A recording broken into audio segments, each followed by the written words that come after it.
আমাকে অনেকেই বলো কোনো একটা স্টাডি রুটিন শেয়ার করতে, নাইট রুটিন, মর্নিং রুটিন। আমি না আগে এরকম অনেক ভিডিও পোস্ট করেছি, সেগুলোতে আজকাল দেখছি কমেন্ট আসছে যে দিভাই নতুন করে একটা রুটিন শেয়ার করো।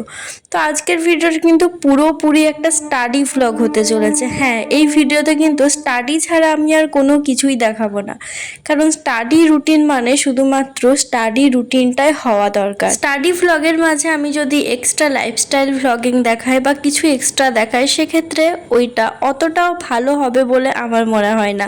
তো আজকের পুরো সেশনটাতে তোমাদের সাথে আমার রাতের পড়ার রুটিনটা শেয়ার করছি। সো হাই এভরিওয়ান, আমি Koyel, welcome back to my another long vlog. ঘড়ির সময় দেখলেই 7টা থেকে একটু পেরিয়ে গেছে। অন্যদিন কিন্তু 7টাতেই বসি, কিন্তু রুটিন মাফিক তো আর প্রতিদিন চলে না। 5-10 মিনিট এদিক ওদিক সকলেরই হতে পারে। এরপর বলি 7টার আগে আমি কেন কিছু দেখালাম না।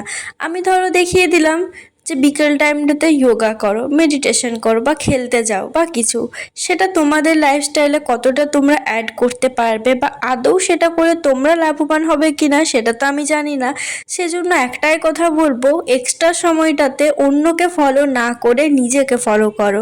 নিজের কোন কাজটা করতে ভালো লাগছে, তুমি কি করলে হ্যাপি থাকবে, সেই জিনিসটাই করো। অন্য কেউ এই কাজটা করছে তো আমিও সেটা করব, ওই জিনিসটা করার থেকে নিজের মন কি বলছে সেটা করাটা কিন্তু বেশি দরকার। তবে হ্যাঁ, পড়ার টাইমটাকে কিন্তু যদি তোমরা ফলো করে, এটা বলবো, পড়ার দিক দিয়ে একটু হলেও হেল্প পাবে। আমাদের লাইফস্টাইলটা না এখন খুব বেশি সোশ্যাল মিডিয়ার ওপর নির্ভরশীল হয়ে গেছে। আমি নিজের ক্ষেত্রেও অনেক কিছু দেখি, অনেক ভিডিওস, অনেক রিলস, তারা যেটা করে আমিও দেখি সেটাই করতে চাই, কিন্তু পরে গিয়ে কোথাও মনে হয় আদৌ এটা করে আমার কি লাভ হচ্ছে। যখন সেই উত্তরটা পেয়ে যায় তখন কিন্তু সেই সবগুলো আর অতটাও করতে ইচ্ছা করে না। সেজন্য কাউকে ফলো না করে সবসময় নিজেরটা নিজেকেই করা উচিত। তবুও একটা রুটিন হিসাবে তোমরা এটা নিতে পারো, শুধু স্টাডি টাইমটা। তো আমার রাত্রে যে স্লটটা থাকে সেটা মূলত থাকে 7টা থেকে 10:30 পর্যন্ত। যেদিন খিদে পায় সেটা অবশ্যই 10টাতেই শেষ করি। তারপর একবার পড়তে বসি 11টা থেকে। তো মাঝে না আমি ব্রেক নিই বলতে 2 ঘন্টা পড়ার পর 10 মিনিটের মতো একটু গ্যাপ নিই। আমার একটানা পড়তে অতটাও বেশি প্রবলেম হয় না, কিন্তু অনেকেরই না একটানা 1 ঘন্টার বেশি পড়লে অতটাও মাথায় থাকে না। তো সেক্ষেত্রে কিন্তু মাঝে 5-10 মিনিট ব্রেক নিতেই পারো। তবে একটা কথা বলবো, যে জিনিসটা কিন্তু একদম মাথায় রেখো, সেটা হচ্ছে ওই ব্রেক নেওয়া মানে সেটাকে কিন্তু অন্য কিছু কাজে নিজেকে ইনভলভ করো না। যে তুমি মোবাইল দেখছো বা তুমি অন্য কারোর সাথে গল্প করছো, সেই টাইমটাতে নিজে একটু চুপচাপ ভাবো, যে জিনিসগুলো পড়লে সেটা একবার রিকল করো মনে মনে যে কি করলে, তাহলে দেখবে পড়াই থাকবে। পড়ার মাঝে ব্রেকে যদি অন্য কিছু কাজ করো, সেটা যা কাজই হোক, তাহলে কিন্তু যেগুলো পড়েছো সেগুলোর থেকে অতটাও কিন্তু মনে থাকবে না। আমি কিন্তু বেশিরভাগ ব্রেক বলতে কিছুই সেরকম করি না। পড়ার মাঝে জাস্ট 5-10 মিনিট একটু বসে, যদি জল তেষ্টা লাগে একটু জল খাই, জাস্ট একটু বসি আর একবার ভাবি যে এতক্ষণ কি কি পড়লাম। সাথে সাথে ওটার না একটা রিভিশনের মতো হয়ে যাবে। তো এখন আমি ইংরাজি পড়ছিলাম, ইংরাজি থেকে প্র্যাকটিস করার ছিল।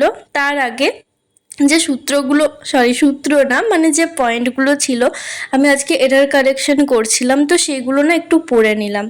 প্র্যাকটিস হচ্ছে সব থেকে মেন জিনিস ইংরেজি আর অঙ্কের ক্ষেত্রে। ইংরেজিটা এখন অনেকটাই আয়ত্তে আনতে পেরেছি, তবে অঙ্কটা তো জানোই আমি খুব একটা করতে পছন্দ করি না বলে একটু এখনও প্রবলেমই হয়।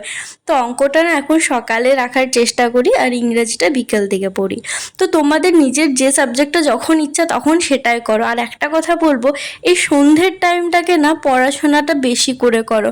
আমার মনে হয় আমাদের সারা দিনের মধ্যে যার যে কোনো সময় হতে পারে, কিন্তু সন্ধ্যের টাইমটা এমন একটা সময় না আমাদের পরে কিছু করার চাপ থাকে, আগেও ধরো 1 ঘন্টা 2 ঘন্টা রেস্ট নিতে পারো স্কুল বা টিউশন বা কলেজ থেকে আসার পর।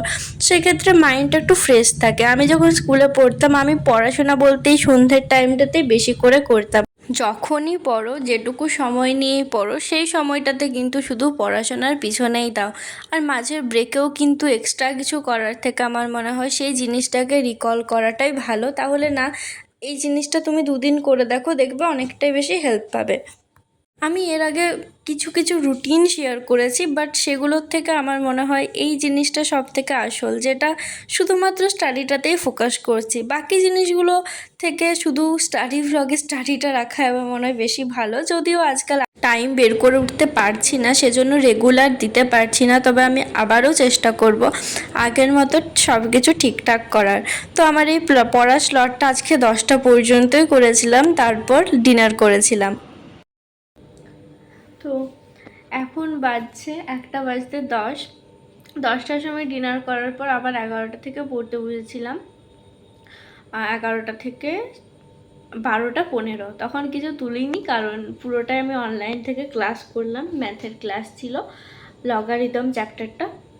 তো তারপর ঝটপট করে ভাবলাম ভিডিওটা এডিট করি। তো যা মাথায় এসেছে আমি তাই বলেছি ভিডিওতে। আমি না পুরোনো একটা ভিডিওতে কমেন্ট পাচ্ছি যে একটা নাইট রুটিন শেয়ার করো। তো আমি আজকের ভিডিওতে রুটিন বলতে আসল যে রুটিন, পড়ার রুটিন, শুধুমাত্র সেটাই শেয়ার করেছি, এক্সট্রা কিচ্ছু না। আমি চাইলে তার আগেও কিছু করতে পারতাম যে এই করো, তাহলে এটা ভালো হবে, পড়ায় মন বসবে। ওইভাবে কিছু হয় না সত্যি বলতে। আমরা আজকাল এত বেশি সোশ্যাল মিডিয়াতে নিজেদের ইনভলভ করে ফেলছি যে সে ওই কাজটা করছে মানে আমাকেও সেটা করতে হবে, সে ওই কাজটা করছে মানে সেটা ভালো। আমি এটাও বলছি না আমি যা কাজ করি সব ভালো। আমি ভিডিওতে ওগুলো বলি যে আমি জাস্ট নিজেরটা দেখাচ্ছি, আমি নিজের মতামতটা দিচ্ছি। সকলের মতামত আলাদা, সকলের মানে যে জিনিসটাকে প্রোডাক্টিভিটিটা আলাদা, সকলের সব কিছুই আলাদা। তোমরা যেটুকু ভালো জিনিস আছে সেটা নিশ্চয়ই নিজেদের বোঝার মতো তোমাদের বুদ্ধি আছে, ভালো জিনিসটাকে নাও। বাকি জিনিসগুলোকে জাস্ট এন্টারটেনমেন্টের মতো নাও, বাট যে জিনিসগুলোতে স্টাডি রিলেটেড কিছু আছে সেগুলো একটু নেওয়ার চেষ্টা করো, তাহলে কাজে লাগবে। আমি নিজে যেটা করি, আমি আগে প্রচুর স্টাডি ভ্লগ দেখতাম। স্টাডি ভ্লগ দেখতে দেখতে রুটিন ভিডিও দেখতে শুরু করলাম। সেই রুটিন ভিডিও করতে করতে আমি ভাবলাম না, আমার লাইফটাকে একটা রুটিনে নিয়ে আসি। কিছুদিন চেষ্টা করেছি, তা করতে গিয়ে দেখি আমার পড়ার রুটিনের টাইম কমে লাইফস্টাইলের রুটিনটাই বেড়ে যাচ্ছে। এই এতক্ষণ পর্যন্ত এটা, তারপর সেটা, তারপর একবার ভেবেছিলাম হেলদি খাবার খাবো সব দেখে। ওটস, হ্যাঁ ওটস নিয়ে এসেছিলাম ভিডিও দেখে, সেটাও যে সবাই এত হেলদি খাবার খাচ্ছে, আমি সত্যি একটু মোটা হয়ে যাচ্ছি, বাট আমি তো নিয়ে এসেছিলাম যে ঠিক আছে ওটস খাবো তাহলে রোগা হবো। একদিন খেয়েছি, এত বাজে লেগেছে আমার খেতে।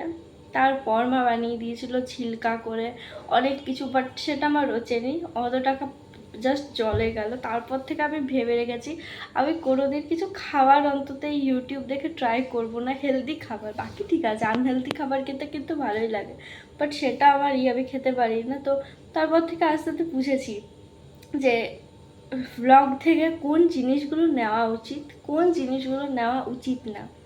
জানি না কথাগুলো কার কীরকম লাগবে, বাট এটা সোশ্যাল মিডিয়ার আমি সব থেকে রিয়েল জিনিস বলছি। মানে আমি যে জিনিসটা করছি, আমার যে জিনিসটাতে আমি টাইমটাকে সেট করতে পারছি, আমি রাতে কতক্ষণ জাগতে পারছি, আমি সকালে কখন উঠছি, সেটা আমি নিজে জানি। বাট তোমরা সেটাকে যদি ফলো করতে যাও তোমাদের সেটা নাও হতে পারে। সবার টাইমিং একই থাকে না। মানে ধরো আমি যে টাইমটায় বললাম তোমাদের সেই টাইমে অন্য কিছু থাকতেই পারে। আমি 1 ঘন্টা, আমি 2 ঘন্টা 3 ঘন্টায় যেটা করি তোমরা সেটা আধ ঘন্টাতেও কমপ্লিট করে ফেলতে পারো। এই জিনিসটা আমি পরে পরে জাস্ট বুঝতে পারলাম যে আমি কি বলে যাচ্ছি ভিডিওতে এগুলো। তো হ্যাঁ, আমি নিজের যেগুলো বলি ভুলভাল আমি পরে সেটা বলে ফেলি যে হ্যাঁ আগে ওটা ঠিক মনে হয়েছিল, বাট এখন সেটা ঠিক মনে হচ্ছে না। তো সেজন্য এরপর থেকে যদি কিছু রুটিন ভ্লগ শেয়ার করি, মানে যদি তোমাদের জন্য শেয়ার করি, মাই ডেলি লাইফেরটা আলাদা, আর স্টাডি রুটিন যদি শেয়ার করি আমি শুধু স্টাডি রুটিনটাই শেয়ার করব। তো চলো, অনেক বকর বকর করে ফেললাম, হয়তো অনেকের খারাপ লাগতে পারে কথাগুলো, বাট আমার জানি না, আমার মনে হলো, আমি যেটা রিয়েলাইজ করলাম আমি সেটাই বললাম। একটা কথা, যারা জানো আমার পুরনো ভিডিও দেখা, আমি কখনো স্ক্রিপ্টেড ভিডিও বানাই না। ভিডিও বানানোর সময় আমার যেটা মাথায় আসে, যেটা বলতে ইচ্ছে করে আমি সেটাই বলি। তো কি জানি কি বললাম, চলো অনেক রাত হলো, গুড নাইট। সবাই খুব ভালো থেকো, খুব তাড়াতাড়ি একটা অন্য ভিডিওতে দেখা হবে। আর মাঝে মধ্যেই না আমি ক্যামেরা থেকে ফোকাসটা হারিয়ে ফেলি, আবার এদিকে তাকাই ঠিক আছে, আবার এদিকে তাকাই, মানে আমি নিজের মুখটা দেখছি, সেটা না অনেক প্রবলেম হয়ে যায় মাঝে মধ্যে। তো যাই হোক, খুব ভালো থেকো, গুড নাইট।